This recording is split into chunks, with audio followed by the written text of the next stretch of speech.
तो आईपीएल से जुड़ी हुई जो हमारी लास्ट कुछ वीडियोस थी उसमें मैंने आपको 2024 के मिनी ऑक्शन और उससे पहले ट्रेड विंडो को लेकर के जो अपडेट्स और रूमर्स चल रहे थे उसकी जानकारी दी थी। और उसके बाद सभी टीम के फैंस अपनी अपनी टीम की अपडेट की रिक्वेस्ट करने लगे कि भाई कौन सा खिलाड़ी ट्रेड हो सकता है, कौन सा खिलाड़ी रिटेन किया जाएगा, कौन सा रिलीज किया जाएगा। तो सभी 10 टीमों की लिस्ट हमने यहां पर बनाई है जो कि इस समय ट्रेड और रिलीज किए जाने की कंटेंशन में चल रहे हैं। अब इनमें से कितने रिलीज होते हैं, कितने ट्रेड होते हैं, इसके लिए हमें थोड़े और समय का इंतजार करना पड़ेगा। और जो लोग ट्रेड विंडो की हलचल जानने के बारे में पूछ रहे थे और ट्रेड विंडो की स्टार्ट डेट के बारे में बात कर रहे थे, तो सबसे पहले मैं आपको बता दूं कि वर्ल्ड कप के खात्मे के दौरान यानी कि नवंबर के महीने से पहले ऐसी कोई ट्रेड विंडो नहीं खुलने वाली है, फिलहाल अपडेट कही है। लेकिन हां, सभी 10 टीमों ने तैयारी शुरू कर दी है और कौन से खिलाड़ी उनको ट्रेड में एंगेज करने हैं और कौन से रिलीज करने हैं उसकी लिस्ट भी क्यूरेट करना उन्होंने शुरू कर दिया है। और ऐसे ही कुछ खिलाड़ियों की हर एक टीम से लिस्ट हम आपको देने वाले हैं। लेकिन सबसे पहले सबसे इंपॉर्टेंट बात, आपका सबसे favourite sports YouTube channel 5 sports is now available on Instagram. Link आपको डिस्क्रिप्शन बॉक्स में और उसके साथ कमेंट सेक्शन में भी पिन किया हुआ मिल जाएगा। आपने हमारे पर्सनल अकाउंट को तो फॉलो नहीं किया, करने की भी ऐसी कोई खास जरूरत वैसे थी नहीं, लेकिन 5 स्पोर्ट्स के ऑफिशियल इंस्टाग्राम पेज को फटाफट से जाकर के फॉलो कर लो। टेलीग्राम पे जाना चाहते हो तो उसका लिंक भी डिस्क्रिप्शन बॉक्स में मिल जाएगा। और भाई थोड़ा सा सब्सक्राइब का बटन दबा दो। अब जब इतना किया है तो थोड़ा सा ये भी एहसान करो, क्योंकि वर्ल्ड कप आ रहा है, आईपीएल की ट्रेड विंडो आ रही है, मिनी ऑक्शन आ रहा है, फिर आईपीएल आ रहा है, फिर T20 वर्ल्ड कप आ रहा है। बहुत ही जबरदस्त क्रिकेट का अगला 6 महीना होने वाला है, तो आपको सब कुछ इसी चैनल पर देखने को मिलने वाला है। अब ज्यादा दिमाग आपका नहीं खाते हैं। And now let's begin with the players list. तो सबसे पहले पिछले साल नंबर 10 पर पॉइंट्स टेबल में फिनिश करने वाली सनराइजर्स हैदराबाद से अगर शुरू करें तो सनराइजर्स हैदराबाद साल दर साल अपना कोच चेंज कर रहे हैं और इस साल भी मिनी ऑक्शन से पहले they have already change their coach और डैनियल विटोरी को इस टीम ने अपना नया हेड कोच अपॉइंट किया है। उससे पहले ब्रायन लारा इनके साथ थे, उससे पहले टॉम मूडी इनके साथ थे, उससे पहले ट्रेवर बेलिस इनके साथ थे। तो हर साल थोड़ा सा कोच और कप्तान चेंज करने की मुहिम इस टीम ने चला रखी है। और क्योंकि इस साल टॉप ऑर्डर के बल्लेबाज बहुत ज्यादा थे इस टीम के पास, तो कई खिलाड़ियों को रिलीज किए जाने की यहां पर खबर आ रही है। फिलहाल अगर इस टीम के प्रोबेबल रिलीज खिलाड़ियों की लिस्ट देखें तो यहां पर Mayank Agarwal, Harry Brook, Washington Sundar, Adil Rashid और अकील हुसैन का नाम मार्केट में फ्लोट कर रहा है। अब अगर मैं जल्दी से अपना ओपिनियन दूं एसआरएच के ऊपर, तो मुझे नहीं लगता कि इनको कम से कम हैरी ब्रूक और उसके साथ साथ वाशिंगटन सुंदर को रिलीज करना चाहिए। लेकिन वॉशी के साथ इनका लफड़ा यह चल रहा है कि वो तो अक्सर इंजर्ड रहते हैं और उसके साथ साथ अभिषेक शर्मा एक ऑलरेडी स्पिन बॉलिंग ऑलराउंडर इस टीम के पास है और वाशिंगटन सुंदर पर पैसा भी इस टीम ने ठीक ठाक खर्च किया था। हैरी ब्रूक को ट्रेड किए जाने की खबर निकल करके आई है कि मैनेजमेंट के पास ऑलरेडी टॉप ऑर्डर के बहुत सारे बल्लेबाज हैं। लेकिन भाई अगर आपने 13 करोड़ रुपए किसी यंग खिलाड़ी पर खर्च किए हैं, ऑलरेडी उसने दिखाया है एक शतक लगा करके कि वो किस चीज की कैपेबिलिटी रखते हैं, तो उनको थोड़ा सा अपने साथ ही रखना चाहिए सनराइजर्स हैदराबाद को। हाँ, क्योंकि आपके पास अच्छे टॉप ऑर्डर के बल्लेबाज है including your captain Aiden Markram. तो मेरे ख्याल से मयंक अग्रवाल को यह टीम रिलीज कर सकती है और उसके साथ अकील हो गए, आदिल रशीद हो गए, उनका तो ज्यादा इस्तेमाल ही नहीं किया, तो उनको भी रिलीज करके ओवरसीज स्लॉट फ्री यहां पर किए जा सकते हैं। उमरान और कार्तिक त्यागी का लोग बहुत ज्यादा सवाल उठा रहे थे, लेकिन फिलहाल वो रिलीज या ट्रेड किए जाने की कंटेंशन में बिल्कुल नहीं है। उसके बाद पिछले साल दिल्ली कैपिटल्स ने फिनिश किया था नंबर 9 पर और काफी सारा बहाना यह मारा गया था कि ऋषभ पंत के ना होने की वजह से टीम का जो प्रदर्शन था वो खराब था। लेकिन मेरे ओपिनियन में ऐसा बिल्कुल भी नहीं था। टीम की जो स्ट्रेटजी थी वो मिनी ऑक्शन से ही फ्लॉप थी, क्योंकि आपने ढेर सारे टॉप ऑर्डर के बल्लेबाज जस्ट लाइक सनराइजर्स हैदराबाद अपनी टीम में भर लिए थे। हालांकि हैदराबाद के पास अच्छे मिडिल ऑर्डर के खिलाड़ी भी थे, जैसे हमने हेनरी क्लासन को देखा, त्रिपाठी का अच्छा सीजन नहीं गया लेकिन वो भी वहां पर थे, अब्दुल समद जैसा यंगस्टर था। लेकिन दिल्ली तो वहां पर बहुत ज्यादा स्ट्रगल कर रही थी। काफी सारे पेस बॉलर्स इस टीम के पास थे, उनका भी ठीक से इस्तेमाल नहीं हो पाया और टॉप ऑर्डर के कितने ही खिलाड़ियों को आप खिला लोगे। फिलहाल अगर इस टीम के प्रोबेबल रिलीज प्लेयर्स की लिस्ट देखें तो यहां पर मनीष पांडे के साथ रिपल पटेल, लुंगी एनगीदी और मुस्तफिजुर रहमान के नाम यहां पर चल रहे हैं। इसके अलावा सरफराज खान का भी नाम चल रहा है, उनको भी रिलीज किया जा सकता है। और भी ढेर सारे टॉप ऑर्डर के बल्लेबाज है, देखना होगा किसको रिटेन करते हैं, किसको रिलीज करते हैं, क्योंकि अभी उसको लेकर के कोई कंफर्मेशन नहीं आई है। समबडी लाइक मिचेल मार्श जिनका बल्ले से सीजन अच्छा नहीं गया था, रायली रोसो का क्या होगा, फिल सॉल्ट भी वहां पर है, डेविड वार्नर भी वहां पर है, पृथ्वी शॉ का लोग बहुत ज्यादा नाम उठा रहे हैं, लेकिन मुझे नहीं लगता कि पृथ्वी शॉ से ये टीम अलग होने वाली है। हाँ, मुस्तफिजुर हो गए, लुंगी हो गए, इनका तो आप इस्तेमाल ही नहीं करते हो और आपके फर्स्ट चॉइस 11 में ये जगह भी नहीं बनाते हैं इंपैक्ट प्लेयर का रूल आ जाने के बाद भी, क्योंकि आपके पास चेतन साकरिया है जिनको आप नहीं खिलाते हो, मुकेश कुमार हैं, उसके बाद खलील आपके पास हैं। तो 3 अच्छे आपके पास भारतीय गेंदबाज हैं जो कि फ्यूचर में अच्छा प्रॉस्पेक्ट रखते हैं। कमलेश नागरकोटी का ऑप्शन भी आपके पास है, लेकिन फिलहाल ये 4-5 खिलाड़ी हैं जिनके रिलीज किए जाने की खबर आ रही है। अब इनमें से कितने रिलीज होते हैं और कौन सा नाम इसमें जुड़ता है, इसकी अपडेट हम आपको आगे देंगे। वहीं नंबर 8 पर फिनिश करने वाली पंजाब किंग्स ने मिनी ऑक्शन में सैम करन जैसे खिलाड़ियों पर पानी की तरह पैसा बहाया था, लेकिन सैम करन से उनको रिजल्ट तो उतना अच्छा नहीं मिला और उसके साथ साथ उनके काफी सारे और खिलाड़ी भी थे जो कि टीम के बैलेंस में थोड़ी सी परेशानी खड़का रहे थे और टीम का बैलेंस और उनके ऑन फील्ड टैक्टिक्स की वजह से उनका सीजन अच्छा नहीं गया। अगर पंजाब किंग्स के फिलहाल प्रोबेबल रिलीज प्लेयर्स की लिस्ट देखें तो यहां पर भनुका राजपक्ष, हरप्रीत भाटिया, ऋषि धवन और मैथ्यू शॉट का नाम चल रहा है। अब मैथ्यू शॉट तो जॉनी बेयरस्टो का रिप्लेसमेंट थे, तो लाजमी है कि वो यहां पर रिलीज हो जाए। हरप्रीत भाटिया को भी ये टीम रिलीज कर सकती है। भनुका राजपक्ष भी इस टीम में कितना सहयोग देते हैं, कितना कंट्रीब्यूट करते हैं, इसके बारे में भी टीम को थोड़ा सा सोचना होगा, बिकॉज आपके पास ऑलरेडी जितेश शर्मा है, आपके पास ऑलरेडी शाहरुख खान है, जिनके by the way Shahrukh Khan के भी रिलीज होने की काफी सारी न्यूज आ रहे थे, लेकिन फिलहाल उनका नाम इस समय मार्केट में फ्लोट नहीं कर रहा, तो हमने उनको थोड़ा सा यहां पर लिस्ट से बाहर रखा हुआ है। बट उसके अलावा ये जो 4-5 खिलाड़ी हैं इनका रिलीज होना तो तकरीबन तय है। अब देखना है कि क्या गेंदबाजी विभाग से भी किसी का पत्ता पंजाब किंग्स काटती है, बिकॉज शिखर धवन का मोर और लेस ये आखिरी सीजन होगा स्पेशली एज ए कैप्टन, तो आपको फ्यूचर लीडरशिप भी तैयार करनी है। जॉनी बेयरस्टो क्या करेंगे, ओपन करेंगे, नीचे खेलेंगे, ये भी आपको देखना है। तो काफी सारी चीजें पंजाब किंग्स को यहां पर दुरुस्त करनी है, लेकिन अगर उनके ऑन फील्ड टैक्टिक्स बेटर होते तो शायद वो प्लेऑफ में क्वालिफाई भी कर लेते। वहीं नंबर 7 पर फिनिश करने वाली कोलकाता नाइट राइडर्स के लिए पिछला सीजन थोड़ा सा खट्टा मीठा रहा था। आखिरी समय आते आते तक वो प्लेऑफ की रेस में बने हुए थे और मैंने कई बार अपनी वीडियोस में बोला है कि 2022 का जो मेगा ऑक्शन था इस टीम ने वहीं पर गड़बड़ कर दी थी और उसके बावजूद 2023 के आईपीएल में अपने कैप्टन श्रेयस अय्यर के ना होने के बावजूद they really punched above their weight और नीतीश राणा की जो कप्तानी थी वो मुझे तो काफी ज्यादा इंप्रेसिव लगी, कंसीडरिंग कि ये उनका पहला सीजन एज ए कैप्टन था। अब अगर उनके रिलीज प्रोबेबल रिलीज खिलाड़ियों की लिस्ट देखें तो यहां पर नारायण जगदीशन ऑब्वियसली हैं, डेविड वीजा है, लोकी फर्गुसन है और मनदीप सिंह, ये 4 खिलाड़ी हैं जिनका रिलीज किया जाना तकरीबन तय है। मैंने कई बार अपनी पिछली वीडियोस में भी बोला है कि केकेआर वो टीम हो सकती है जिसके पास आईपीएल 2024 के मिनी ऑक्शन में सबसे ज्यादा बजट हो। 23 में भी इनके पास होता, लेकिन इन्होंने ट्रेड विंडो में अपना सारा बजट फंसा लिया था और मेरे हिसाब से इनके कई खिलाड़ी हैं which are really highly overpaid, जैसे लोकी फर्गुसन की हमने बात की, Shardul Thakur is one of them, लेकिन मुझे नहीं लगता कि टीम उनसे अलग होने वाली है। आप उसमें वेंकटेश अय्यर का भी नाम डाल सकते हो, बट वेंकटेश अय्यर समय के साथ खुद को इंप्रूव करते चले जा रहे हैं, तो हो सकता है कि वो जो 8 करोड़ की वैल्यू है उसके साथ वो आ जाए। उसके बाद लिटन दास हो गए, शाकिब अल हसन हो गए, इनका भी रिलीज किया जाना पूरी तरीके से कंफर्म है। अब यहां पर लोगों के मन में सवाल है कि क्या आंद्रे रसल और सुनील नारायण से भी ये टीम अलग हो सकती है, तो मैं यहां पर आपके सारे डाउट्स क्लियर कर देता हूं कि ऐसा बिल्कुल भी नहीं होने वाला है। लेकिन हाँ, जिन खिलाड़ियों की हमने बात की अगर उनको केकेआर रिलीज करती है इंक्लूडिंग शार्दुल ठाकुर, तो एक बड़ा बजट उनके पास हो जाएगा। हालांकि अगर उनको रिलीज नहीं भी करते हैं तो भी अपनी टीम दुरुस्त करने के लिए केकेआर के पास पर्याप्त पैसे होंगे। वहीं पिछले साल महज एक मैच से प्लेऑफ में चूकने से बाद रॉयल चैलेंजर्स बैंगलोर ने इस साल अपने थिंक टैंक में बड़े बदलाव किए हैं और एंडी फ्लावर को उन्होंने अपना नया हेड कोच अपॉइंट किया है और माइक हेसन और संजय बांगर से खुद को अलग कर दिया है, which is a huge development. आप मेरी अगर वीडियोस फॉलो करते हो तो आपको मालूम है कि I am a huge Andy flower fan और मैं ये मानता हूं,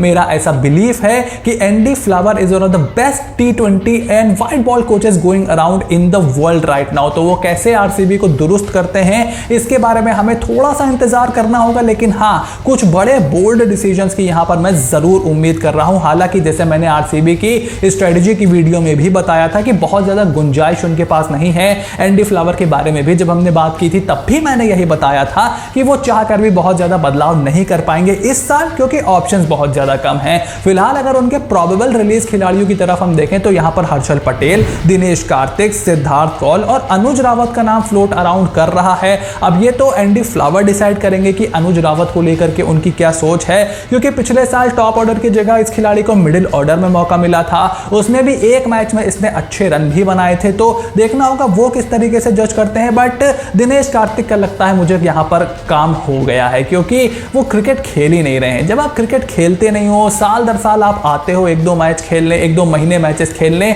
तो आपका परफॉर्मेंस उस तरीके से गिरेगा ही गिरेगा। और ये बात हमने 2023 के ऑक्शन से पहले भी की थी। वहीं हर्षल पटेल मेरे हिसाब से बहुत ज्यादा ओवरपेड हैं, जहां पर उनको पिच से मदद नहीं मिलेगी वहां पर उनकी गेंदबाजी सफर करेगी। तो आपको अच्छे बैक ऑफ लेंथ पेसर्स देखने को मिलेंगे। ये मैं एक भविष्यवाणी कर रहा हूं रॉयल चैलेंजर्स बैंगलोर के फैंस के लिए, क्योंकि यही एंडी फ्लावर का स्टाइल है। अगर आप एलएसजी को देखो तो आवेश खान, मोहसिन खान, युद्धवीर सिंह चरक, मार्क वुड, यश ठाकुर, ये सब हिट द डेक वाले गेंदबाज है, खास करके जो पहले 4 नाम हमने लिए। तो कुछ अच्छे बड़े डिसीजन आरसीबी के हो सकते हैं और इन खिलाड़ियों से आरसीबी अलग हो सकती है।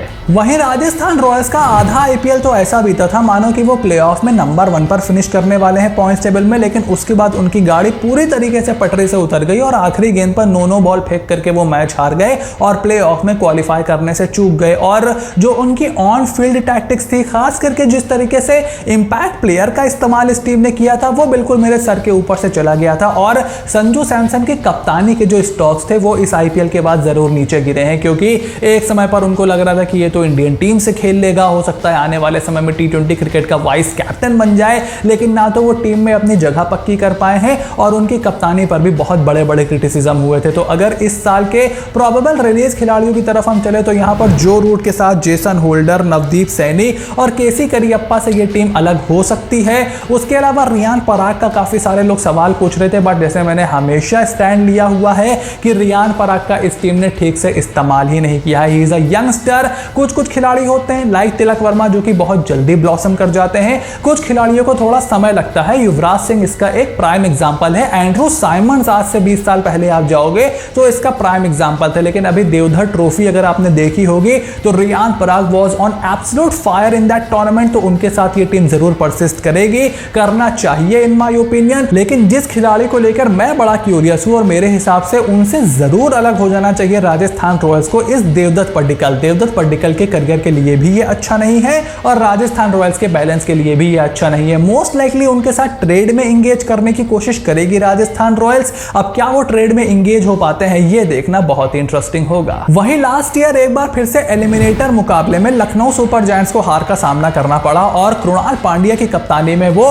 क्वालिफायर के लिए क्वालिफाई नहीं कर पाए। और उससे पहले केएल राहुल जब उनके कैप्टन थे तो भी वो एलिमिनेटर मुकाबले में आरसीबी से हार करके बाहर हो गए थे। और इस साल आउट ऑफ द ब्लू इस टीम ने एक बड़ा डिसीजन लिया। एंडी फ्लावर के साथ इन्होंने अपने कॉन्ट्रैक्ट को रिन्यू नहीं किया और जस्टिन लैंगर को गौतम गंभीर कोच लेकर के आए हैं और इसके बारे में हम डिटेल में अपनी वीडियोस में बात कर चुके हैं। But I don't subscribe to this idea. मुझे नहीं लगता कि ये बहुत ही अच्छा डिसीजन है। अब क्या ये उनको ट्रॉफी दिलवा सकता है? Only time will tell. लेकिन फिलहाल इस टीम के प्रोबेबल रिलीज खिलाड़ियों की तरफ अगर हम चले तो यहां पर Avesh Khan, Jaydev Unadkat, Daniel Sams and surprisingly Quinton de Kock का नाम यहां पर फ्लो कर रहा है। दीपक हुड्डा के बारे में भी लोग बात कर रहे हैं उनके लास्ट ईयर की परफॉर्मेंस को लेकर के, but I don't think so कि दीपक हुड्डा से ये टीम अलग होने वाली है। इनफैक्ट डिकॉक और आवेश खान से भी ये टीम अलग हो इसके चांसेस मुझे बहुत ही कम दिखाई दे रहे हैं। और रोमारियो शेफर्ड ने अभी स्लो पिचेस पे जिस तरीके से भारतीय बल्लेबाजों को परेशान किया है, वो लखनऊ की पिच पे भी अच्छा काम कर सकते हैं, बल्लेबाजी कर सकते हैं। तो उनसे भी ये टीम फिलहाल अलग नहीं होने वाली है। एमएस धोनी की तरह गौतम गंभीर भी अपनी टीम में बहुत ज्यादा बदलाव की उम्मीद नहीं रखते हैं, बहुत ज्यादा बदलाव की कोशिश वो नहीं करते हैं। तो देखना होगा कि जस्टिन लैंगर की सोच यहां पर क्या रहती है, जो कि अब हेड कोच की पोजीशन में रहेंगे। कप्तान केएल राहुल की स्ट्रेटजी देखना भी बहुत ही इंटरेस्टिंग होगा। बट इस टीम से मैं बहुत ज्यादा खिलाड़ियों के रिलीज और ट्रेड की उम्मीद नहीं कर रहा हूं। अब अगर मार्केट में नाम फ्लोट कर रहा है तो शायद आपको लगे कि यार लखनऊ की धीमी पिच है, कायल मेयर्स ऑलरेडी हमारे पास है, निकोलस पूरन कीपर हमारे पास है और केएल राहुल भी जरूरत पड़ने पर कीपिंग कर सकते हैं। तो शायद उनको अच्छा रिटर्न्स ना दिख रहा हो क्विंटन डिकॉक के रूप में और शायद वो कोई एक अच्छा बल्लेबाज मिडिल ऑर्डर का लाइन क्विंटन डिकॉक को ट्रेड करा करके, उसके बारे में नहीं हम यहां पर जानकारी दे सकते ऑफिशियली। बट फिलहाल यही नाम है जो कि एलएसजी से अलग हो सकते हैं। वहीं पिछले साल अपने बड़े खिलाड़ियों की गैर मौजूदगी के बावजूद Mumbai Indians really punched above their weight और सिर्फ एक मैच जीतकर वो फाइनल में पहुंचने से चूक गए। यानी कि मुंबई इंडियंस ने सबकी दुनिया यहां पर हिलाने की पूरी कोशिश की और उसमें काफी हद तक कामयाब भी रहे। और इस साल हम मुंबई इंडियंस की स्ट्रेटजी की वीडियो में ऑलरेडी डिस्कस कर चुके हैं कि एमआई वो टीम होगी जिससे बहुत ही कम खिलाड़ी रिलीज होंगे और जो खिलाड़ी रिलीज होंगे इससे उनके बजट पर बहुत ही कम असर पड़ने वाला है। फिलहाल अगर उनके प्रोबेबल रिलीज खिलाड़ियों को देखा जाए तो यहाँ पर क्रिस जॉर्डन, ऑब्वियसली ऋतिक शौकीन, ड्वेन जेंसन और अरशद खान का नाम फ्लोट अराउंड कर रहा है। मे बी कुमार कार्तिकेय से भी वो अलग हो सकते हैं। I am really not too sure about it, क्योंकि दोनों का ही, ऋतिक शौकीन का भी और कुमार कार्तिकेय का बहुत ज्यादा इस्तेमाल पिछले साल उन्होंने नहीं किया था। Piyush Chawla was really the game changer for Mumbai Indians और इस साल भी मोस्ट लाइकली उनके साथ ही परसिस्ट किया जाएगा। उसके अलावा क्रिस जॉर्डन तो आर्चर की रिप्लेसमेंट थे, तो वो भी टीम से यकीनन अलग होंगे। रायली मेरेडिथ भी यहां पर झाय रिचर्डसन की रिप्लेसमेंट थे। अब देखना होगा कि रिचर्डसन और मेरेडिथ में से किससे ये अलग होते हैं। रिचर्डसन की फिटनेस का स्टेटस भी देखना होगा। तो दोनों का ही नाम हमने इस लिस्ट में फिलहाल नहीं रखा है। जो कंफर्म नाम तकरीबन माने जा रहे हैं जॉर्डन, जेंसन, इनसे जरूर टीम अलग हो सकती है। अरशद खान की काफी सारा फैन फॉलोइंग थी मुंबई के फैंस के अंदर, तो क्या उनसे अलग होंगे ये देखना इंटरेस्टिंग होगा। बट रिगार्डलेस बहुत ज्यादा बदलाव इस टीम में नहीं होने वाले हैं। उसके बाद लगातार बैक टू बैक साल फाइनल में एंट्री मारने वाली गुजरात टाइटंस की टीम भी बहुत ज्यादा बदलाव अपने स्क्वाड में करे, इसके चांसेस बहुत ही कम दिखाई देते हैं। हार्दिक पांड्या भी जो अपने खिलाड़ी हैं, उनकी ज्यादातर टीम जो यंग है उसमें बदलाव करने के उनको कोई बहुत खास जरूरत भी नहीं है। सिचुएशन के अकॉर्डिंग, हर कंडीशंस के अकॉर्डिंग इस टीम के पास प्लेयर मौजूद है। फिलहाल अगर इनके प्रोबेबल रिलीज प्लेयर्स की लिस्ट देखें तो यहां पर यश दयाल, केन विलियमसन, प्रदीप संगवान, दसुन शानका और ओडियन स्मिथ का नाम फ्लो कर रहा है। अब केन और दसुन तो एक दूसरे का मतलब रिप्लेसमेंट वाला मामला है, तो दोनों को यहां पर रिलीज किया जा सकता है। ऐसा लगता था कि शायद अगर आपकी जो रिप्लेसमेंट होती है वो बेटर परफॉर्मेंस करे तो आप उसको रिटेन कर सकते हो, बट ऐसा यहां पर नहीं होने वाला। दोनों ही खिलाड़ी अलग होने वाले हैं। ओडियन स्मिथ का तो बिल्कुल भी इस्तेमाल नहीं किया था, तो वो भी मोस्ट लाइकली यहां पर अलग होने वाले हैं। उनकी जगह एक एक्स्ट्रा तेज गेंदबाज ये टीम टारगेट कर सकती है। Somebody like Kingston, somebody like lens Morris, उनकी इस साल मिनी ऑक्शन में डिमांड हो सकती है। केन विलियमसन की इंजरी और फिर उनके T20 फॉर्मेट को लेकर के सवाल उनके यहां पर रिलीज का कारण बन सकते हैं। और यश दयाल को जो 5 छक्के पड़े थे उसके बाद वो टूर्नामेंट के एंड में वापस आए, बहुत ज्यादा प्रभाव नहीं छोड़ पाए। प्रदीप संगवान को तो मौका भी नहीं मिला। इनफैक्ट शिवम मावी तक को इस टीम ने नहीं खिलाया। इतनी ज्यादा डेप्थ गेंदबाजी में इस टीम की है और इसीलिए मुझे लगता है कि ये जो खिलाड़ी हैं ये गुजरात टाइटन से यहां पर अलग हो सकते हैं। वहीं लास्ट में अगर हम IPL 2023 की चैंपियन टीम यानी कि चेन्नई सुपर किंग्स की बात करें तो इस साल CSK ने बहुत बेहतरीन परफॉर्मेंस किया और उनके पास बहुत ज्यादा रीजंस नहीं है कि वो अपनी टीम में बहुत ज्यादा बदलाव करें। और धोनी की कप्तानी का तरीका हम सब जानते हैं कि वो अपने स्क्वाड में बहुत ज्यादा बदलाव नहीं करते, चाहे वो पॉइंट्स टेबल में सबसे नीचे रहें या फिर IPL के चैंपियंस बन जाएं। कुछ फोर्स चेंजेस उनकी टीम में जरूर हो सकते हैं और अगर उनके प्रोबेबल रिलीज खिलाड़ियों को देखें तो यहां पर Sisanda मगाला, Kyle Jameson, Ben Stokes, Simarjeet Singh और ऑब्वियसली अंबती रायडू इस टीम से अलग होने वाले हैं। अंबती रायडू जो हैं वो रिटायरमेंट ले चुके हैं। जेमिसन और मंगाला ये दोनों एक दूसरे के मतलब रिप्लेसमेंट वाला इनका भी मामला था, तो ये दोनों जाने वाले हैं। पथिराना ऑलरेडी इस टीम के पास हैं। तुषार देशपांडे हैं। हंगर गेकर जो कि शुरुआत में खेले थे उनको खेलने का मौका नहीं मिला, तो एक और तेज गेंदबाज आपके पास है। और बेन स्टोक्स की खबर तो आपने चैनल पर देख ही ली होगी, हर जगह देखने को मिली होगी आपको कि क्योंकि उन्होंने वर्ल्ड कप खेलने का फैसला किया है। नी की उनको सर्जरी की जरूरत है बहुत शिद्दत से।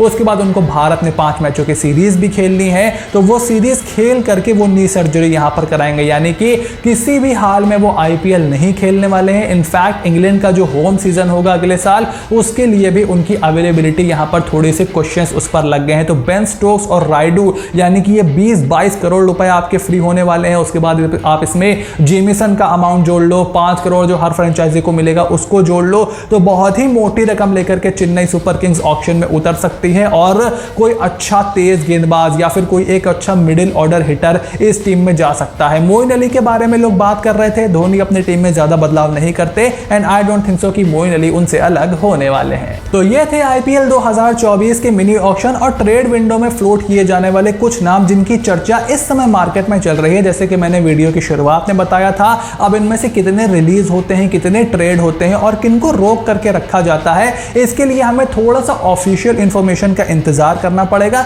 लेकिन हाँ, मोटा मोटा आप मान करके चलो कि यही खिलाड़ी होंगे जो कि आपको रिलीज या फिर ट्रेड होते हुए दिखाई देंगे। तो अब इस पूरी लिस्ट पर आपका क्या ओपिनियन है? Make sure to write it in the comment section down below कि आपके हिसाब से आपकी फेवरेट टीम में किस खिलाड़ी को आप ट्रेड कराना चाहोगे और किस खिलाड़ी को ट्रेड करना चाहोगे और ऑब्वियसली किसे रिलीज और रिटेन करना चाहोगे।